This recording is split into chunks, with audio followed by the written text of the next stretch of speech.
গাট্টি বস্তা পুটলা পাটলি নিয়ে ননদ আসলো আজকে বাড়িতে, বাবার বাড়িতে আর কি। আর বাচ্চাদের নিয়ে, দুটো বাচ্চা নিয়ে বাড়ি থেকে বের হওয়া সত্যি একটা বিশ্বযুদ্ধ। সেই রকমটাই হয়েছে আমার ননদের সাথে। সারাদিন অপেক্ষা শেষে আসলো সন্ধেবেলা। এর মধ্যে আজকে ভিডিওটা আমি এখান থেকেই শুরু করছি গো। আশা করি আজকে ভিডিওটাও তোমাদের কাছে ভালো লাগবে।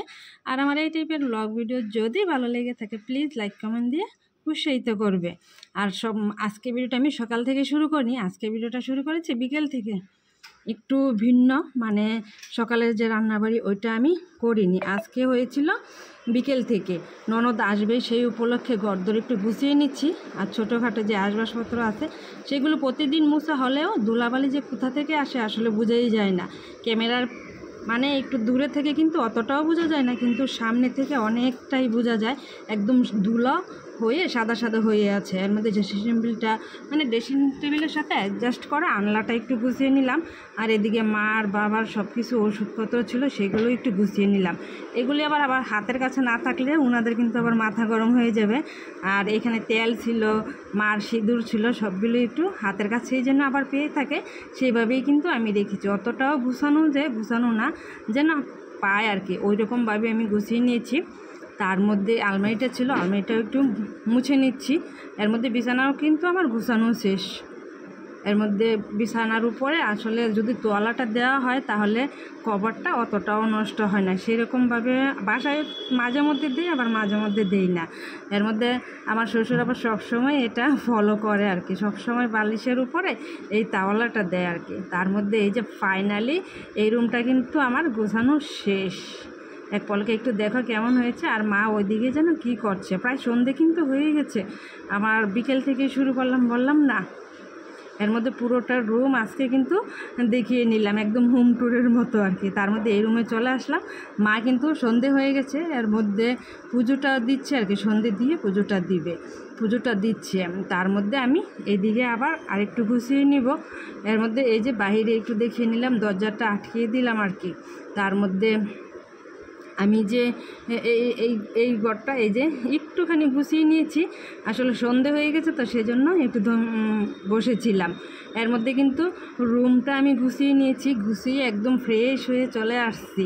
অনেকটা সময় পর আবার ভিডিওটা শুরু করেছিলাম, মানে একদম ফ্রেশ হয়ে তারপর আসছি আর কি। এখন সন্ধ্যার অনেকটা সময় পরেই। আর এর মধ্যে এই বাসার মানে এই বাড়িতে জলটা না অনেকটাই আয়রন, মাথায় শ্যাম্পু করলেও মনে হয় কেমন জানি একটা ময়লা ময়লা হয়ে আছে। আর পরে মার পুজো দেওয়া শেষ করার পরে আমিও কাজটা শেষ করে ফ্রেশ হয়ে মাকে দিলাম আম্মুড়ি। মা আম্মুড়ি খেয়েছে, মাকে দেওয়ার সময় আমি আবার একটা আম খেয়েছি আর কি। আর দুপুরবেলা যে রান্নাবান্না ছিল সব কিছু একটু জাল করে নিচ্ছে। আর আজকেও ছিল নিরামিষ, সেটা ছিল শুক্রবারের একটা ভিডিও আর কি। আর এর মধ্যে একটু সবজি ছিল, সবজিটাও জাল করে নিয়েছি। চানাচুর দিয়ে বাবা মুড়ি খাবে, বাবাকে মুড়িটা দিচ্ছি পেঁয়াজ দিয়ে। আমি আবার পেঁয়াজ দিয়ে খাবো না, আমি একটু মুড়ি খাবো, তবে পেঁয়াজ ছাড়া মুড়িটা খাবো একটু তেল দিয়ে মেখে। বাবার জন্য মেখে নিচ্ছি। এখনও কিন্তু আমার ননদ আসেনি, মানে ফোন দিয়েছিলাম, বলল বাচ্চা একটা ঘুমাচ্ছে আর একটা মাকে খাওয়াচ্ছে, এরকমটা আর কি। আসলে বাচ্চাদের নিয়ে বেরোয়া সত্যি অনেক বেশি কষ্টকর। ভাবছিল যে বিকেলবেলাই চলে আসবে, আর আসতে পারিনি আর কি। এর মধ্যে এই কাঁচা লঙ্কাগুলি না সত্যি অনেক বেশি ঝাল লাগে। আমি একটা নিয়ে নিলাম, বাবাকে তো দিয়েছি, তার মধ্যে আমি মুড়ি খেয়ে নিয়েছি। তোমাদের দাদাভাইকে সাজছিলাম, এর মধ্যে তোমাদের দাদাভাই কি ও বাড়িতে চলে গেছে আর কি, আমার ননদকে আনতে গিয়েছে। এর মধ্যে আসার সময় এই যে আমার মোবাইলটা দিয়ে তারপর ননদকে আনতে গেল আর কি। আমার মোবাইলটা একটু ডিস্টার্ব ছিল, বিকেলবেলা দিয়ে আসছিল, এখন দিয়ে তারপর ননদকে আনতে গেল। এর মধ্যে অনেকক্ষণ পরে আমার ননদ কিন্তু চলে আসলো। এই যে পুচকু, আজকে বাসাটা মনে হচ্ছে যেন একদম ভরপুর মনে হচ্ছিল ওরা আসাতে, একদম নিস্তব্ধ লাগছিল, কেমন খালি খালি লাগতেছিল বাড়িটা। তার মধ্যে একদম গাট্টি বস্তা পোটলা বাটলি। আমার ননদ তো বলতেছে আমি তো আসি না, আমার সাথে নিজের জন্য শুধু 2টা জামা কাপড় নিয়ে আসছে, এর মধ্যে বোতল ডাব্বা, মানে ওদের দুধের বোতল, ওইটাই বলতেছে আর কি, গাট্টি বস্তা পোটলা বাটলি। আমার ননদ বলতেছে আমার সাথে দেখো কত পুতলা বাটলি, মনে হচ্ছে যেন আমি বিদেশ ভ্রমণ করতে যাচ্ছি, এরকম একটা সেরকমভাবে কথা বলছি আর আমরা হাসাহাসি করছি অনেকটার সময়। দেখো আমার ননদ কী বলছে, মানে ওদের বের হওয়া সত্যি অনেক বেশি কষ্টকর। তার মধ্যে দুটো বাচ্চা নিয়ে সত্যি আমি নিজের চোখে এখন দেখতেছি। এর মধ্যে ননদের জামাইয়ের জন্য করলাম একটু চা করলাম, তোমাদের দাদাভাইকেও দিলাম, আমিও খেয়েছি।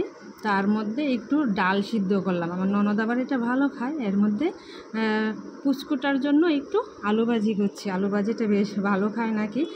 আর নিয়ে নিচ্ছি সবার জন্য মেপে মেপে চাল, মানে একটা গান আছে না, ননদ জামা এলো বাড়িতে দুমুঠো চাল নিয়ে আরও হাঁড়িতে, ওই রকম গানটা আর কি। এখন আবার মনে আসছে না গানটা, জানো তো। যাই হোক, চালটা ভালো করে কষলে ধুয়ে একদম বাটটা বসিয়ে দিলাম। হ্যাঁ হ্যাঁ মা, হ্যাঁ হ্যাঁ দিছি। তার মধ্যে আলুটা কিন্তু আমার একদম, হ্যাঁ দিয়েছি।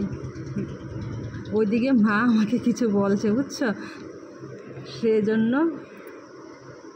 সেজন্য ভিডিওটাতে আমি মার সাথে কথা বলতেছিলাম, ভয়েস দিতেছিলাম।